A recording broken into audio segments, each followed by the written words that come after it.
یہ 1883 کا سال تھا اور میاں بشیر ایک دن اپنے چھوٹے سے گھوڑے پر بیٹھے ملازم کے ساتھ سیر کو جا رہے تھے۔ میاں بشیر کی عمر اس وقت یہی کوئی 12-14 سال کے لگ بھگ ہوگی۔ راستے میں ایک باغ تھا، وہاں ہندوستانی صوبائی تعلیمات کے سب سے بڑے انگریز افسر مسٹر کیمپسن ٹھہرے ہوئے تھے۔ اتفاق سے وہ باہر ہی کھڑے تھے۔ میاں بشیر نے انہیں دیکھا تو گھوڑے سے اتر پڑے اور ادب سے انہیں سلام کیا۔ کیمپسن نے پوچھا، کیا پڑھتے ہو بیٹا؟ میاں بشیر نے جھٹ سے جواب دیا، چند پند۔ مسٹر کیمپسن نے حیران ہو کر پوچھا، چند پند؟ یہ کون سی کتاب ہے جو میں نے نہیں دیکھی؟ تب میاں بشیر بولے، یہ کتاب ابا نے خود میرے لیے لکھی ہے۔ اس پر مسٹر کیمپسن نے پوچھا، کیا مجھے دکھلاؤ گے وہ کتاب؟ تب میاں بشیر کہنے لگے، جی ضرور، اور میری آپا کی کتاب بھی دیکھ لیجئے، وہ بھی بہت مزیدار ہے۔ ننھے میاں بشیر کی بات سن کر مسٹر کیمپسن کی آنکھوں میں چمک دوڑ گئی۔ اس نے کہا، اچھا لاؤ، وہ بھی دیکھیں گے۔ کیمپسن کی فرمائش پر میاں بشیر دوڑے ہوئے گھر گئے اور اپنی کتاب لی۔ آپا سے ان کی کتاب زبردستی چھینی اور لے جا کر دونوں کتابیں کیمپسن کو دے دیں۔ شام کو ان کے ابا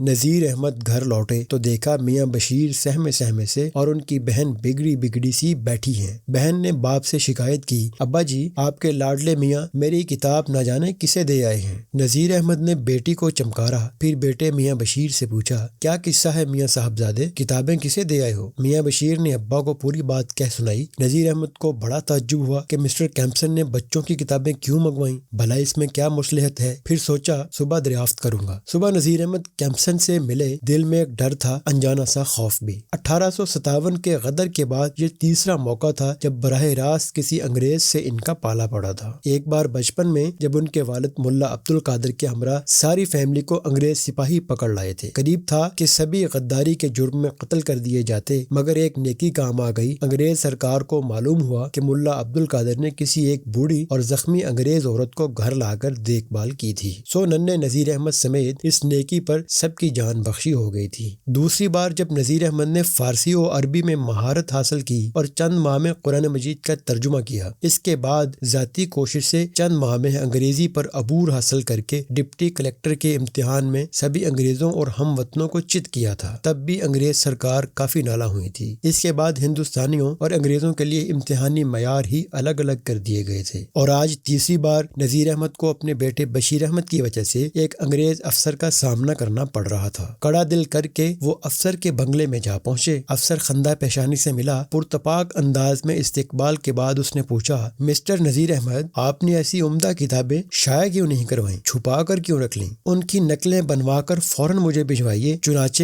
حکم کی بجا آوری ہوئی، کتابوں کی نقلیں تیار ہوئیں اور کیمپسن کو بھیج دی گئیں۔ کچھ دنوں بعد نذیر احمد کے پاس کیمپسن کا خط آیا، جس میں لکھا تھا کہ میرات العروس بہت اچھی کتاب ہے، خاص طور پر لڑکیوں کے لیے بہت ہی فائدہ مند۔ تعجب ہے کہ آپ نے ایسی فائدہ مند کتاب چھپوائی نہیں تھی۔ صوبائی حکومت نے یہ طے کیا ہے کہ اس کتاب پر آپ کو 1000 روپیہ اور ایک عمدہ کلاک انعام میں دیا جائے گا۔ چنانچہ آگرے میں گورنر کا دربار لگا۔ گورنر تھے اس وقت عربی کے ایک مشہور عالم انگریز سر ولیم میور۔ انہوں نے نذیر احمد کو انعام دیا، کتاب کی بڑی تعریف کی اور اپنی طرف سے ایک جیب گھڑی نذیر احمد کو تحفے کے طور پر دینے کا اعلان کیا۔ میرات العروس کے بعد نذیر احمد نے اس کا دوسرا حصہ بنات النعش کے نام سے لکھا۔ اصغری کے مکتب کی کہانی اس کتاب میں پوری ہو گئی۔ یہ کتاب بھی بہت پسند کی گئی۔ حکومت سے اس کتاب پر بھی 500 روپے کا انعام دیا گیا۔ اس کے بعد تو گویا قلم چل نکلا۔ ادھر نذیر احمد بھی ترقی کر کے ڈپٹی نذیر احمد بن گئے۔ ساتھ ساتھ اردو ادب کے لیے انہوں نے طبعزاد اور تراجم میں جو خدمات سر انجام دی، وہ ایک انوکھی داستان اور اردو ادب پر احسان ہے۔ زمانے میں جیسی بھی تبدیلی آئے، مگر اصغری، اکبری، مرزا ظاہردار بے کلیم اور نصوح جیسے لازوال کرداروں کی شکل میں ڈپٹی نذیر احمد ہمیشہ ہمارے دلوں میں زندہ رہیں گے۔